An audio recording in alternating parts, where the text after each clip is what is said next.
नमस्कार दोस्तों, कैसे हो आप लोग। क्या बोल रही है life life life life life को बोलो शांति बनाए रख, क्योंकि अब आपको पढ़ना है। क्या पढ़ना है?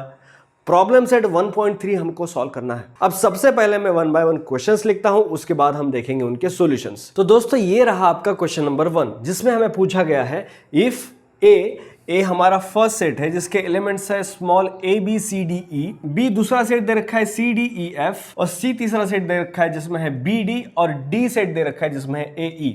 अगर ये चार सेट हमारे पास है then which of the following statements are true and which are false. अगर ये सेंटेंस सही है तो ट्रू लिखना है हमें, और अगर ये सेंटेंस या फिर स्टेटमेंट गलत है तो हमें लिखना है फॉल्स। पहला स्टेटमेंट क्या बोल रहा है?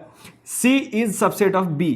ये तब होता है जब C के सारे एलिमेंट्स B में होते हैं।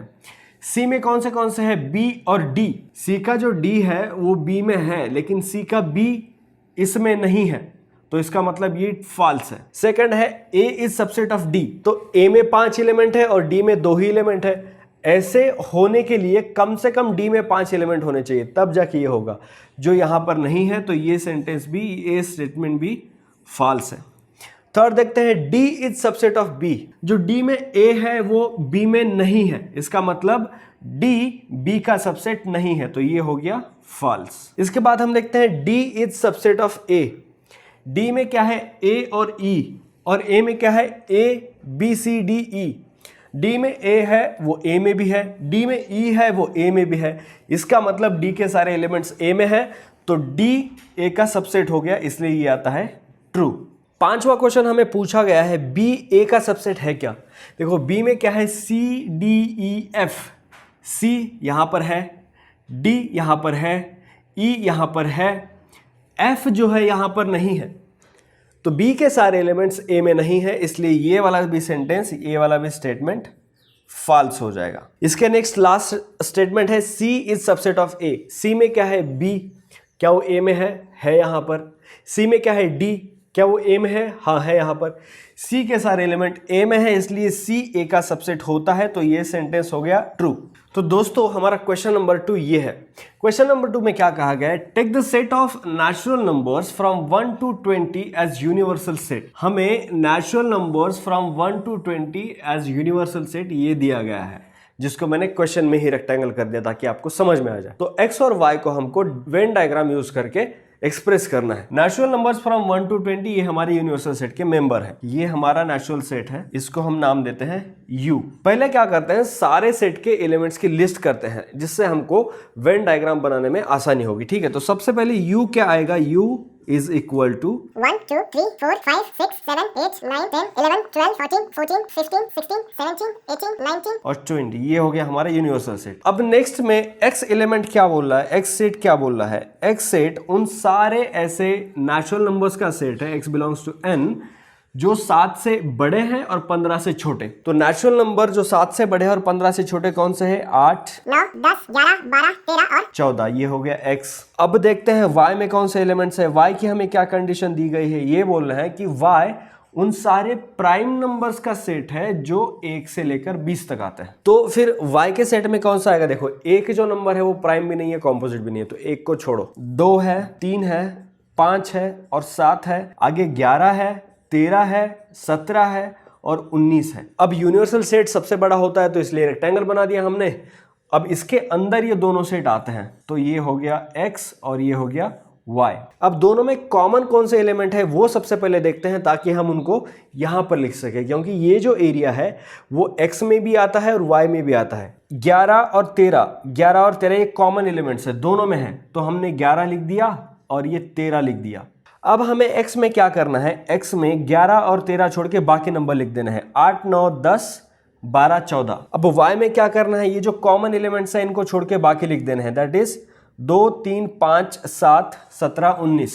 ठीक है, तो क्या Y के सारे एलिमेंट्स आ गए? 2 3 5 7 11 13 17 19। अब हमें ऐसे एलिमेंट्स देखने हैं जो इन दोनों सेट्स में नहीं है लेकिन Y में है। ठीक है, तो इनमें जितने भी आते हैं वो हम U से हटा देंगे। कौन से? देखो, 8 9 10 11 12 13 14। 8 9 10 11, 12, 13, 14 ये हमने काट दिए क्योंकि इनको हमने ऑलरेडी यू में लिख दिया है। ये जो सारे सेट है वो यू के अंदर ही आता है। उसके बाद अब वाई के हटा देंगे, 2, 3, 5, 7, ये रहा 17, ये रहा 19। अब जो बाकी बचे एलिमेंट्स हैं वो x कॉम्प्लीमेंट में और y कॉम्प्लीमेंट में आते हैं। इसका मतलब वो x में नहीं है, y में नहीं है, लेकिन यूनिवर्सल सेट में है। तो वो एलिमेंट्स कौन से हो गए? देखो, 1 है हमारे पास, 4 है, 6 है, उसके बाद 14 से बड़ा 15 है, 16 है और 18 है। तो कौन से? 1, 4, 6, 15, 16, 18 और 20। ये हमारे वो सारे नंबर है जो हमारे यूनिवर्सल सेट में आते हैं लेकिन x और y में नहीं आते। तो ऐसे होता है दोस्तों हमारे दिए गए क्वेश्चन का वेन डायग्राम। इसमें जो x के एलिमेंट है वो सिर्फ x में है, जो y के एलिमेंट है सिर्फ y में है। जो x और y दोनों में आते हैं कॉमन, 11, 13, 11, 13, वो इस एरिया में आते हैं जो कि दोनों का कॉमन एरिया है। और जो एलिमेंट्स इन दोनों सेट में कहीं नहीं आते लेकिन यूनिवर्सल सेट में है, वो एलिमेंट्स फिर x और y के बाहर लेकिन u के अंदर आते हैं। ये हो गया हमारा क्वेश्चन नंबर 2। अब देखते हैं क्वेश्चन नंबर 3। तो दोस्तों ये है हमारा क्वेश्चन नंबर 3। क्वेश्चन नंबर 3 में हमें एक यूनिवर्सल सेट दिया गया है, उसके बाद एक सेट P दिया गया है जिसमें 4 एलिमेंट्स है, 1, 3, 7 और 10। पहला क्वेश्चन क्या बोल रहा है? Show the sets U, P and P complement by Venn diagram. Universal set के लिए हमें एक रेक्टेंगल बनाना है। अब यूनिवर्सल सेट में जितने भी दिए गए एलिमेंट्स हैं वो सारे आते हैं, ठीक है? तो हम वो लिख देते हैं, 1, 2, 3, 7, 8, 9, 10, 11 और 12।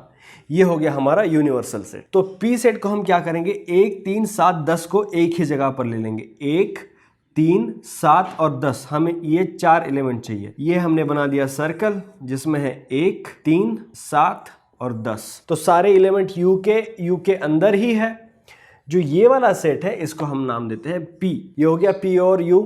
इसके बाद कौन सा बचा है? P complement. अब P कॉम्प्लीमेंट वो सेट होता है जिसमें P के एलिमेंट्स नहीं है लेकिन U के हैं। इस सर्कल के बाहर लेकिन इस रेक्टेंगल के अंदर जो है वो है P कॉम्प्लीमेंट। तो इसको हम नाम देंगे P कॉम्प्लीमेंट और P रहा हमारा ये सेट। तो ये है हमारा वेन डायग्राम। इसमें आपको ऐसे शेड करने की जरूरत नहीं है। इसके बाद हमें बोला गया है कि वेरीफाई P कॉम्प्लीमेंट कंप्लीट का complement is equal to P। तो हम क्या करते हैं? सीधे सीधे एलिमेंट्स की लिस्ट लेते हैं। P सेट में कौन से आते हैं? 1, 3, 7, 10, ठीक है। U में कौन से आते हैं? 2, 3, 7, 10, 8, 9, 11 और 12। ये सारे आते हैं U में। U इज इक्वल टू, अब हम क्या करते हैं? P कॉम्प्लीमेंट बनाते हैं। P कॉम्प्लीमेंट क्या? जो P में नहीं है लेकिन U में है, बेसिकली U माइनस P। तो 1, 3, 7, 10, 1, 3, 7, 10, ये छोड़ के सारे एलिमेंट जो होते हैं वो P कॉम्प्लीमेंट में आएंगे। 2, 8, 9, 11 और 12, ये हो गया आपका P कॉम्प्लीमेंट। अब हमें क्या करना है? P कॉम्प्लीमेंट इस पूरे का कॉम्प्लीमेंट, ये क्या आएगा? जो हमारा ये सेट है, ये इसके एलिमेंट्स छोड़ के जो U में है वो सारे ले लेने हैं। तो हम क्या करेंगे? पहले इसके जो एलिमेंट्स हैं 2, 8, 9, 11, 12, इनको गोल कर देंगे। जो बाकी बचे वो लिख देंगे। यहाँ पर 1 बचा है, यहाँ पर 3 बचा है, यहाँ पर 7 बचा है, यहाँ पर 10 बचा है। अब देखो इस सेट में कौन से एलिमेंट है और इस सेट में कौन से एलिमेंट है। यहाँ पर 1 है, 1 है, 3 है, 3 है, 7 है, 7 है, 10 है, 10 है, 1 है, 1 है, 3 है, 3 है, 7 है, 7 है, 10 है, 10 है। जब इसके सारे एलिमेंट इसमें हो और इसके सारे एलिमेंट इसमें हो तो ये और ये इक्वल सेट हो जाते हैं। तो बेसिकली P सेट और P के कॉम्प्लीमेंट का कॉम्प्लीमेंट सेट इक्वल है, जो कि हमें यहाँ पर वेरीफाई करने को कहा गया था। तो ये है दोस्तों क्वेश्चन नंबर 4। क्वेश्चन नंबर 4 में हमें एक सेट दिया गया है, सेट A। सेट A में 4 एलिमेंट्स है, 1, 2, 3 और 7। और हमें ये पूछा गया है कि right any 3 subsets of A। पहले तो हम B मान लीजिए, B सबसेट है तो B में कौन सा एलिमेंट आएगा? 1। मान लीजिए C सबसेट है तो C में कौन सा एलिमेंट आएगा? 2। मान लीजिए D सबसेट है, D में कौन सा एलिमेंट आएगा? 3। मान लीजिए E सबसेट है तो E में कौन सा एलिमेंट आएगा? 7। इसमें जो एलिमेंट है सारे इसमें है, इसमें जो है वो सारे इसमें है, इसमें जितने भी है सारे इसमें, इतने इसमें जितने भी है सारे इसमें है। तो ये चारों उसके सबसेट हो गए। तो दोस्तों ये है हमारा क्वेश्चन नंबर 5 जो मैंने यहाँ पर लिख दिया। क्वेश्चन नंबर 5 क्या कह रहा है? Right the subset relation between the sets. नीचे हमें कुछ सेट्स दिए गए हैं, उन सेट्स में हमें सबसेट रिलेशन लिखना है कि कौन सा सेट कौन से दूसरे सेट का सबसेट है। ठीक है, इसको हम क्या करेंगे, हम वेन डायग्राम से सॉल्व करेंगे ताकि हमें जल्दी सॉल्व करना आ जाएगा। P is the set of all residents in Pune. M is the set of, ये मैंने ऐसे लिख दिया क्योंकि ये सारे सेम ही लाइंस थे नीचे। M is the set of all residents in Madhya Pradesh. तो P वो लोग हैं जो पुणे में रहते हैं, M वो लोग हैं जो मध्य प्रदेश में रहते हैं। P रहते हैं पुणे में, M रहते हैं मध्य प्रदेश में, I रहते हैं इंदौर में, B रहते हैं इंडिया में और H वो लोग हैं जो रहते हैं महाराष्ट्र में। अब हमें क्या करना है, इन सारे ज्योग्राफिकल लोकेशंस को देखना है और समझना है कि कौन सी लोकेशन कहाँ पे आती है। अब जितनी भी लोकेशन दी गई है उसमें इंडिया सबसे बड़ा है क्योंकि ये पूरी कंट्री है। ये हमारा सेट B हो गया इंडिया। महाराष्ट्र में रहने वाले लोग अलग, मध्य प्रदेश में रहने वाले लोग अलग, तो हम दो अलग अलग सबसेट बना लेते हैं। अंदर एक महाराष्ट्र को रिप्रेजेंट करेगा और एक मध्य प्रदेश को रिप्रेजेंट करेगा। ठीक है, तो ये हो गया MH मैं लिखता हूं जो महाराष्ट्र है और MP लिखता हूं जो मध्य प्रदेश है। अब बचे हमारे पास इंदौर शहर और पुणे शहर। हमें पता है कि पुणे जो शहर है वो महाराष्ट्र के अंदर आता है। इंडिया सबसे बड़ा सेट है, इंडिया का एक पार्ट है महाराष्ट्र, इंडिया का दूसरा पार्ट है मध्य प्रदेश। महाराष्ट्र में और एक छोटी लोकेशन है जो है पुणे, तो पुणे को हम रिप्रेजेंट कर रहे हैं P सेट से, इसलिए हम P लिखेंगे और ये हो गया है पुणे। सिमिलरली मध्य प्रदेश जो स्टेट है उसमें एक छोटी सिटी है, उस सिटी का नाम है इंदौर, उसको हम दिखाएंगे I लेटर से। इंदौर जो है ये शहर MP में आता है इसलिए वो MP के अंदर चला गया। पुणे जो शहर है वो महाराष्ट्र के अंदर आता है इसलिए वो महाराष्ट्र के अंदर चला गया और ये हमारा पूरा एक वेन डायग्राम बन गया। सबसे पहला इंदौर है MP के अंदर, तो Indore is subset of MP that is M। Similarly Pune है महाराष्ट्र के अंदर, तो P is subset of H। MP जो इंडिया के अंदर है तो M is subset of B। Similarly H is subset of B। और अब हम क्या करेंगे, एक यूनिवर्सल सेट लेंगे, जो यूनिवर्सल सेट हमें जो दिए गए हैं वो सारे सेट्स को इंक्लूड करता हो, और उसको हम लेते हैं एक बड़ा रेक्टेंगल एशिया। अब एशिया के अंदर हमें डिस्कशन में जो भी सेट यूज करने के लिए दिए गए हैं वो सारे एशिया के सबसेट हैं, इसलिए जो एशिया है वो हमारा हो गया यूनिवर्सल सेट और इसको हम X नहीं, इसको हम U लिखेंगे, जो कि हमारे सेकंड क्वेश्चन का आंसर है। क्वेश्चन नंबर 6 क्या कह रहा है, which set of numbers could be the universal set for the sets given below. मतलब हमें यहाँ पर 3 सेट दिए गए हैं, यहाँ पर 2 सेट दिए गए हैं। इन 3 सेट्स के लिए कौन सा ऐसा सेट हो सकता है जो इन 3 सेट्स के लिए यूनिवर्सल सेट बनता रहे, कौन सा ऐसा सेट हो सकता है जो इन 2 सेट्स के लिए यूनिवर्सल सेट कहलाया जाए। तो सबसे पहले देखते हैं पहला क्वेश्चन, उसमें ABC जो 3 सेट है, A is set of multiples of 5। अब हमें कहां तक मल्टीपल्स कैलकुलेट करने हैं ये नहीं बताया है, तो अपर लिमिट है जो वो अनलिमिटेड आएगी, 5, 10, 15, 20 ऐसे इंफिनिटी तक। बी सेट क्या है, बी सेट है सेट ऑफ मल्टीपल्स ऑफ 7, 14, 21, 28 ऐसे इंफिनिटी तक। सी जो सेट है वो सेट है सेट ऑफ मल्टीपल्स ऑफ 12, 24, 36, 48 ऐसे जाएंगे आगे। अब इन 3 सेट्स का यूनिवर्सल सेट कौन सा होगा, वो होगा जिसमें इसके भी एलिमेंट्स है, इसके भी है और इसके भी है। तो जब हम इन सेट्स को या फिर इन नंबर्स को ऑब्जर्व करते हैं तो हमें क्या पता चलता है कि ये सारे नेचुरल नंबर्स है, क्योंकि सारे इंटीजर्स तो लग रहे हैं, पॉजिटिव भी लग रहे हैं, कोई भी इनमें से नॉन इंटीजर नहीं है या फिर फ्रैक्शन नहीं है, तो ऐसे नंबर्स यूजुअली नेचुरल नंबर्स होते हैं। ये सारे नंबर्स होल नंबर्स के भी कैटेगरी में आते हैं, ये सारे नंबर्स रैशनल नंबर के भी कैटेगरी में आते हैं, ये सारे नंबर्स रियल नंबर्स के भी कैटेगरी में आते हैं। तो मान लीजिए कोई भी, जैसे अगर I सेट हम कंसिडर करते हैं, I is set of integers, तो I जो सेट ऑफ इंटीजर्स है वो इन तीनों सेट का यूनिवर्सल सेट बन जाएगा। सिमिलरली यहाँ पर P के एलिमेंट्स क्या आएंगे, P देखो, P is set of integers which are multiples of 4। इसमें भी हमें अपर लिमिट दी नहीं गई है, तो 4, 8, 12, 16 ये जाएगा इन्फिनिटी तक। टी सेट क्या कहा गया है, T set is set of all even square numbers, square numbers जो इवन होते हैं। अब हमें ये पता है कि ऑड नंबर का स्क्वायर ऑड ही होता है, इवन नंबर का स्क्वायर इवन ही होता है। मतलब क्या आएगा, 2 का स्क्वायर है 4, 4 का है 16, 6 का है 36, 8 का है 64, ऐसे ये आगे इन्फिनिटी तक बढ़ता जाएगा। अब जब हम इन्हीं नंबर को और इन्हीं नंबर को ऑब्जर्व करते हैं तो हमें क्या पता चलता है कि ये सारे इवन नंबर है। तो अगर हम E is equal to set of even numbers लेंगे तो जो हमारा E सेट है इन दोनों सेट का सुपर सेट हो जाएगा, जो हमें इस क्वेश्चन में यूनिवर्सल सेट हो जाएगा। ठीक है, अब यहीं पे हम नेचुरल नंबर्स भी ले सकते हैं क्योंकि ये सारे नेचुरल नंबर्स भी है, होल नंबर्स भी ले सकते हैं क्योंकि सारे होल नंबर्स भी है, रैशनल भी ले सकते हैं, रियल भी ले सकते हैं।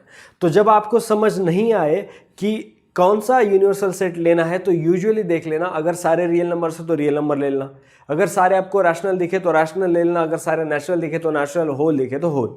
ये हो गया आपका क्वेश्चन नंबर 6। तो दोस्तों ये है हमारा क्वेश्चन नंबर 7। क्वेश्चन नंबर 7 क्या कह रहा है, let all the students of a class is an universal set. ठीक है, यू क्या है, एक क्लास के सारे स्टूडेंट्स हैं। Let set A be the set of students who score 50% or more marks in maths. Then write the complement of set A. ये है universal set, all the students.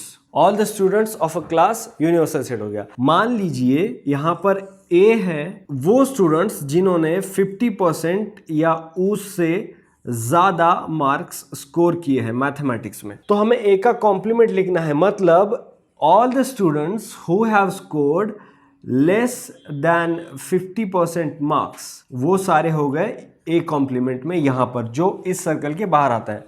अब आप में से हो सकता है किसी को ये भी सवाल आए मन में कि सर उन स्टूडेंट्स का क्या जिन्होंने एग्ज़ाम दी ही नहीं। अगर एग्ज़ाम दी ही नहीं तो कितने परसेंट मिले मैथ्स में, 0, जो इसमें आ गया।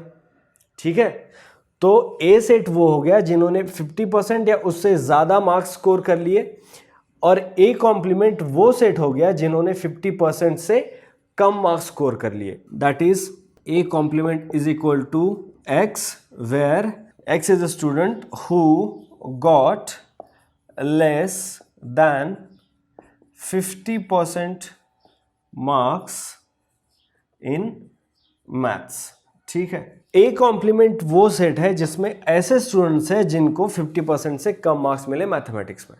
हम ऐसे लिखेंगे A कॉम्प्लीमेंट सेट। अगर वेन डायग्राम में बनाना है तो आपको ये दिखाना पड़ेगा, जो शेडेड पोर्शन है या फिर जिस पर मैंने ये लाइंस बना रखी है वो है आपका A कॉम्प्लीमेंट, जिसमें 50% से कम मार्क्स लेने वाले सारे स्टूडेंट्स आते हैं। तो ये हो गया हमारा लास्ट क्वेश्चन, जो है क्वेश्चन नंबर 7 प्रॉब्लम सेट 1.3 में। मुझे उम्मीद है सारे क्वेश्चंस आपने देख रखे हैं अच्छे से, उनके सॉल्यूशंस देखें और आपको सारे सॉल्यूशन समझ आ गए। अगर किसी सवाल का जवाब या फिर सॉल्यूशन समझ नहीं आ गया है तो वहाँ पर जाओ, उसको दोबारा देखो। क्या है कि पहली बार में कभी कभी हमारा फोकस नहीं रहता है तो दूसरी बार में समझ आ जाएगा। अगर दूसरी बार में भी समझ नहीं आया तो आपका जो भी डाउट है, जो भी पार्ट समझ नहीं आया, उसको कमेंट सेक्शन में लिख दो। आज तक चैनल पर जितने भी स्टूडेंट्स ने कमेंट्स किए हैं मैंने सबके डाउट सॉल्व कर रखे हैं, तो जाहिर है आपका भी डाउट सॉल्व किया जाएगा। पहले तो इस बात का ध्यान रखो कि जब सब्सक्राइब करोगे तो नोटिफिकेशन बेल दबाते टाइम वहाँ पर ऑल सेलेक्ट करना है। उसके बाद टेलीग्राम चैनल को और इंस्टाग्राम पे अकाउंट को फॉलो करके रखो, ताकि अगर वहाँ पे आपको नोटिफिकेशन नहीं मिले तो जैसे ही नया एपिसोड आता है आपको टेलीग्राम या फिर इंस्टाग्राम पे नोटिफिकेशन मिल जाएगा, जिससे नए एपिसोड को आप रेगुलरली देख पाओगे अच्छे से और सीख पाओगे अच्छे से और मार्क्स ले पाओगे अच्छे से। आज के एपिसोड में बस इतना ही। अब हम मिलते हैं नेक्स्ट लेक्चर में, जहां पे हम सीखेंगे इसके आगे वाला पार्ट जो सेट्स के अंदर आता है। तब तक आप हंसते रहो, खेलते रहो और हमेशा की तरह हर रोज कुछ ना कुछ नया सीखते रहो।